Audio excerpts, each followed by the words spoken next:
बांग्लादेश में हिंसा भड़की। हिंसा भड़कने के बाद वहां पर अब तक बहुत कुछ हो चुका है।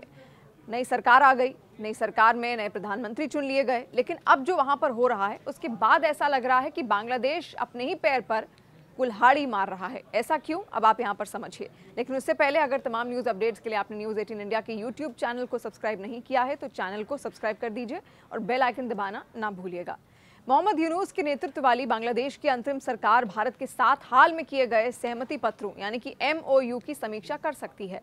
बांग्लादेश के विदेश मंत्री तौहीद हुसैन ने रविवार को कहा कि नोबेल पुरस्कार विजेता मोहम्मद यूनूस की अगुवाई वाली बांग्लादेश की अंतरिम सरकार भारत के साथ दस्तखत किए गए MOU की समीक्षा कर सकती है। अगर उन्हें देश के लिए लाभकारी नहीं माना जाता है तो इन MOU को रद्द किया जा सकता है।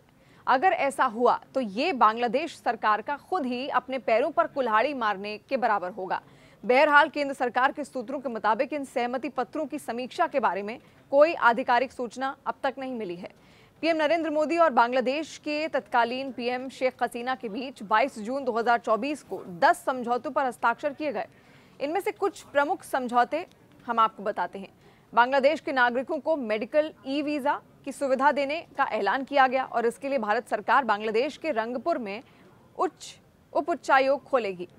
राजशाही और कोलकाता के बीच नई रेलवे सेवा का MOU यहां पर साइन हुआ। चटगांव और कोलकाता के बीच नई बस सेवा।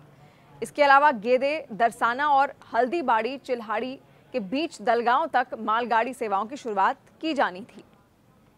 सिराजगंज में अंतर्देशीय कंटेनर डिपो यानी कि ICD का भी निर्माण है। इसके अलावा भारतीय ग्रिड के जरिए नेपाल से बांग्लादेश को 40 मेगावाट बिजली का निर्यात है, उसको लेकर भी MOU साइन हुआ था। गंगा जल संधि के नवीनीकरण पर चर्चा के लिए संयुक्त तकनीकी समिति का गठन भी होना यहाँ पर है और तीस्ता नदी के जल बंटवारे पर चर्चा के लिए तकनीकी टीम भेजने पर सहमति भी इन MOUs में बनी थी। नई सरकार का शुरुआती चरण, भारत सरकार का मानना यह है कि ये बांग्लादेश में नई सरकार का शुरुआती चरण है और जैसे जैसे समय बीतेगा वो विकसित होंगे और उनका एक नया रूप भी सामने आएगा। सूत्रों ने कहा कि बांग्लादेश की नई सरकार का मानना है कि शेख हसीना भारत के करीब थीं और उन्होंने सहमति पत्रों पर दस्तखत करते समय भारत के लिए अनुकूल व्यवहार किया है। ये पूछे जाने पर कि 5 अगस्त को पद से हटाए जाने के बाद भारत भाग गई पूर्व प्रधानमंत्री शेख हसीना क्या प्रत्यर्पित किया जाएगा, तो उन्होंने कहा कि सरकार जरूरत पड़ने पर उनके प्रत्यर्पण की मांग करेगी। इसके अलावा अंतरिम सरकार का रुख कई बार बदला और इससे पहले बांग्लादेश की नई सरकार ने कहा था कि बांग्लादेश चाहता है कि हसीना को उनके खिलाफ दर्ज मामलों के लिए भारत को सौंप दिया जाए क्योंकि उनका रेड पासपोर्ट पहले ही रद्द हो चुका है।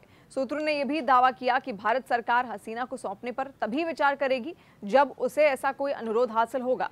गौरतलब है कि जून 2024 में शेख हसीना की सरकार ने भारत के साथ 10 समझौतों पर ज्ञापनों पर हस्ताक्षर किए, जिनमें से 7 नए थे और 3 का नवीनीकरण किया गया था। शेख हसीना की भारत की 2 दिनों की राजकीय यात्रा के दौरान हैदराबाद हाउस में दोनों देशों के बीच प्रतिनिधिमंडल स्तर की वार्ता के बाद इन समझौतों और ज्ञापनों पर हस्ताक्षर किए गए थे।